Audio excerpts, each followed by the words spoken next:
درود بر دوستان گرامی، امیدوارم حالتون خوب باشه. باربد رهنما هستم و یک بار دیگه در خدمت شما با یه ویدیو جذاب. امروز اومدم اینجا که در واقع آموزش این رو بهتون بدم که بتونید بهترین نور رو در مکانهای مختلف در زمان عکاسی با نور طبیعی پیدا کنید. هم بهترین نور، هم بهترین لوکیشن با توجه به محیطتون. خب امروز دوست عزیزم پریسا همراهمونه به عنوان مدل. سلام. و قراره که با هم کلی عکس خوب بگیریم و یه ویدیو جذاب داشته باشیم. با من همراه باشید.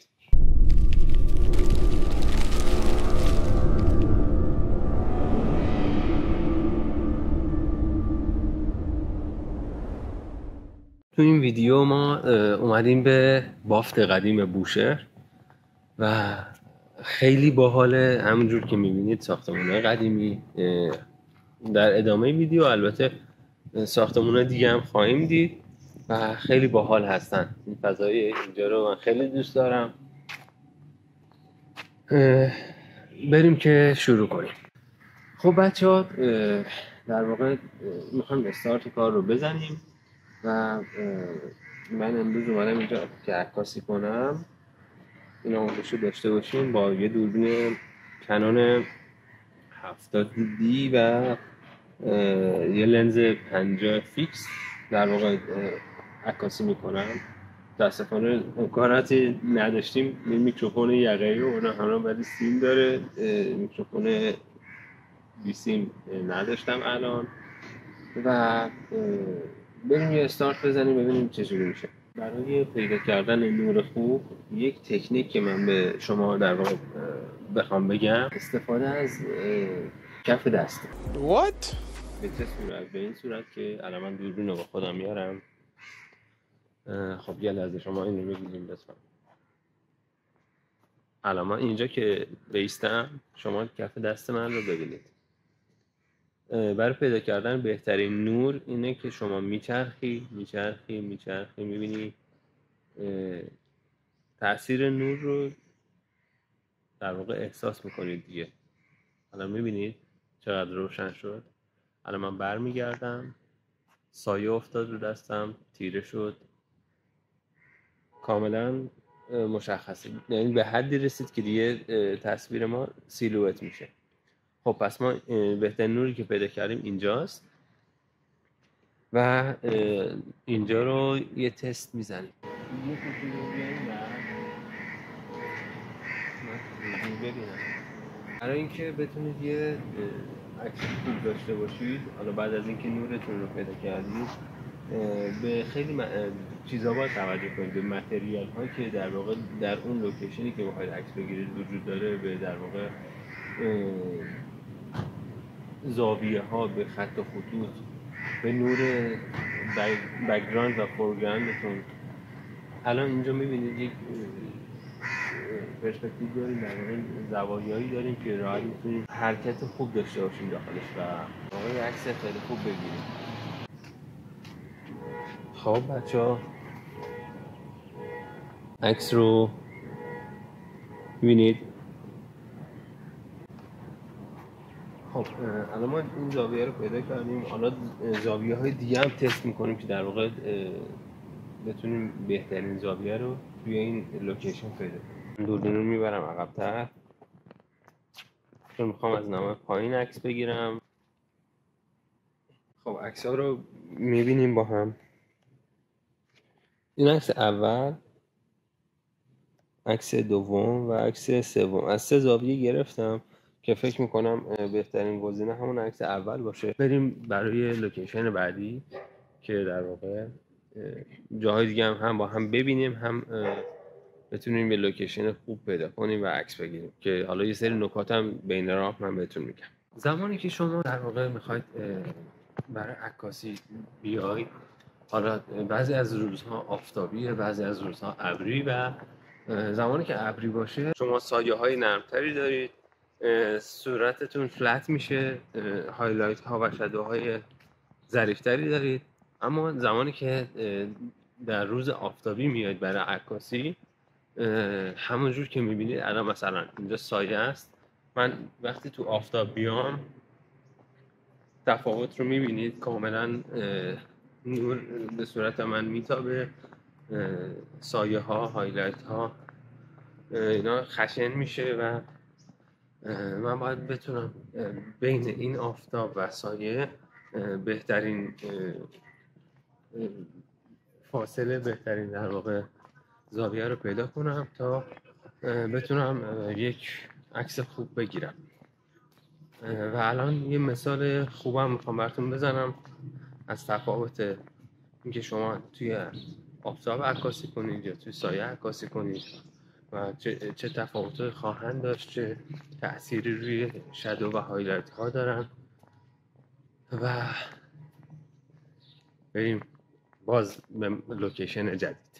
خب بچه ها، یه لوکیشن دیگه اومدیم و یه لوکیشن خیلی باحال اینجا که یکی از جاذبه‌های گردشگری بوشهر هم هست. اینجا خونه یه خانمیه در واقع که به اسم ننه معصومه و خیلی جالبه. مثلا اومده خونش رو تبدیل به کافه کرده، میان همینجا عکس میگیرن، هم استفاده میکنن، از کافه سفارش میدن. خیلی خانم خوبیه. جلوتر و از نیمکته که اینجا هستم استفاده میکنیم. میبینید همونجور که گفتم اینجا یک فضای قشنگه. من بچرخم شما اینجا رو ببینید. من اول که تو سایه هستم، یک فضاییه که کاملا اینجوری که من شنیدم در واقع یه سری جوان اومدن اینجا برای خانم دیوارا رو رنگ کردن و متاسفانه همونجور که این خانم برام تعریف میکرد شهرداری اینجا همکاری نکرده و نیومده دیوارا رو براش نقاشی کنه، اینجوری فضای براش در نظر بگیره که بتونه کارش رو رونق بده. من میخوام لنز رو عوض کنم و این لنز 1835 کنون دوباره میخوام بندازم روی این دوربین و با اون هم چند تا شات بزنم. خب من لنز رو عوض کردم. الان با این لنز با زاویه دید بازتر میتونم عکاسی کنم، حتی تو این فاصله کمتر. زمانی که بخواید عکس بگیرید خلاقیت به خرج بدید و هر خلاقیتتون بیشتر باشه عکس‌های بهتری دارید. زاویه‌تون رو تغییر بدید، زاویه غیر متعارف بگیرید. و الان من یه عکس گرفتم بهتون نشون میدم، نظرتون تو کامنت ها برام بنویسید. ببینید یه زاویه خاص عکسه، یه عکس با زاویه غیر متعارف و به نظر خودم عکس جالب میشه. یه چیزی که میخوام بهتون نشون بدم که گفتم در واقع میخوام هایلایت ها و شادو ها رو بهتون نشون بدم. اینجا رو میارم اینجا که بهتر بتونید ببینید. خب الان صورت رو میبینید کاملا روشنه و خورشید داره مستقیم میتابه و یک صورت فلت داریم. یه ذره میداره فقط یه ذره برو. خب الان کاملا باز هم صورت فلتیه و هیچی در واقع هایلایت و شادو نداره.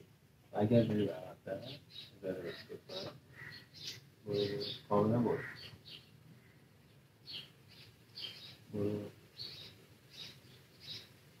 خب اوکی.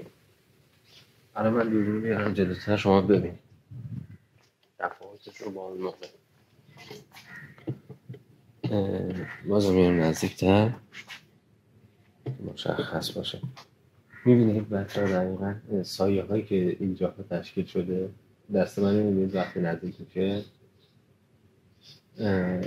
این در واقع معجزه‌ایه که شما میتونید با پیدا کردن زاویه مناسب بین آفتاب و سایه هایلایت ها و شادوهای خوبی رو پیدا کنید و عکستون رو در واقع بگیرید.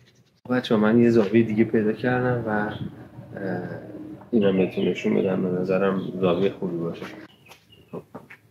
همینجور که میبینید من استفاده کردم از آفتاب و سایه و اومدم جایی رو پیدا کردم که در واقع نور آفتاب میتابه و این تیکه آفتاب اگر مشخص باشه که مشخص نیست، یه تیکه آفتاب اینجا من رو زمین دارم که استفاده کردم ازش به عنوان رفلکتور که در واقع زمان که میتابه برگشتش به صورت بخوره و نتیجه کارم شدیم.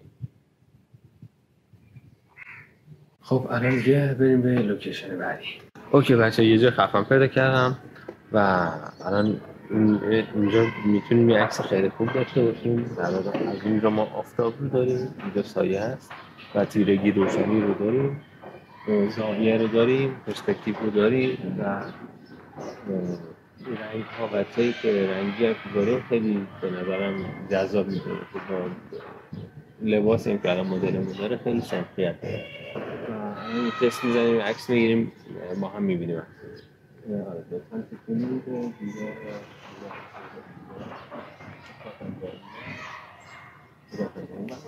رو بچه ها نتیجه کار رو با هم میبینیم.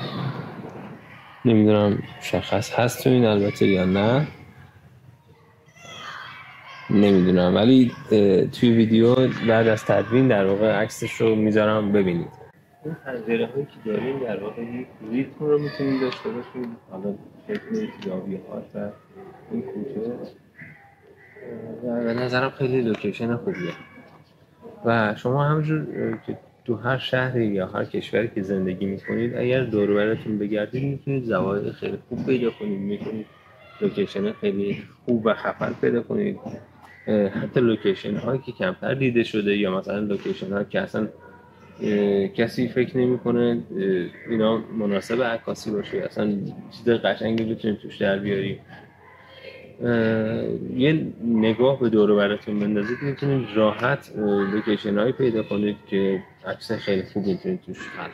خب اومدیم اینجا یه در پیدا کردیم، در چوبی قدیمی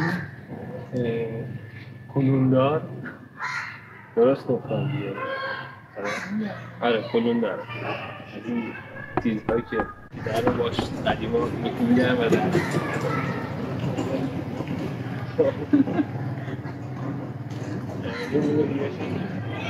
خب الان میتونید در استفاده کنید، تمام در استفاده کنید و الان تست میزنیم، عکس میگیریم، باتریم داره تمام میشه و امیدوارم که جواب بده تا این یکی دو تا عکس بگیرم و دوست دخترگرمون هم زحمت میکشن صداگاری ایشونه و دوباره لنز رو عوض کنیم، لنز 50.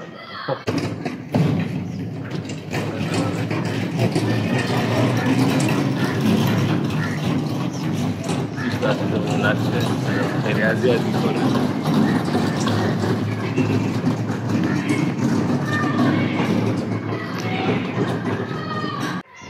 خب با هم نتیجه کار رو ببینیم، امیدوارم که دیده بشه. خب لطفاً میاد اونجا جلوی این در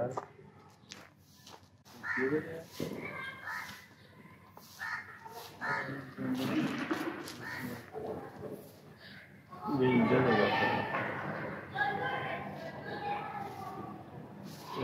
اینجا ببینید سایه ها، هایلایت ها و شادو ها رو این سمت چپ صورتش رو دارید، این دیوار سفید روشن‌تره، اون من چون در تیره بیشتری داریم. گوشی افتاد چون گفتم برام با میکروفون یقه‌ای کار میکنم، سیم داره و رفتم جلو سیرکش اومد، گوشی افتاد.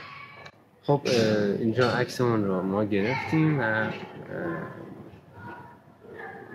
عکس رو توی تدوین تو ویدیو میذارم و ببینیدش و بریم به لوکیشن بعدی. بچه‌ها ویدیو اینجا تموم شد، امیدوارم که لذت برده باشید و امیدوارم رسالت نکات مفید شما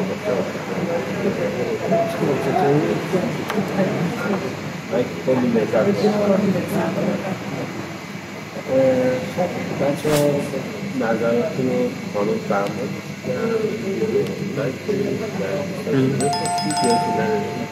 حتما سابسکرایب کنید.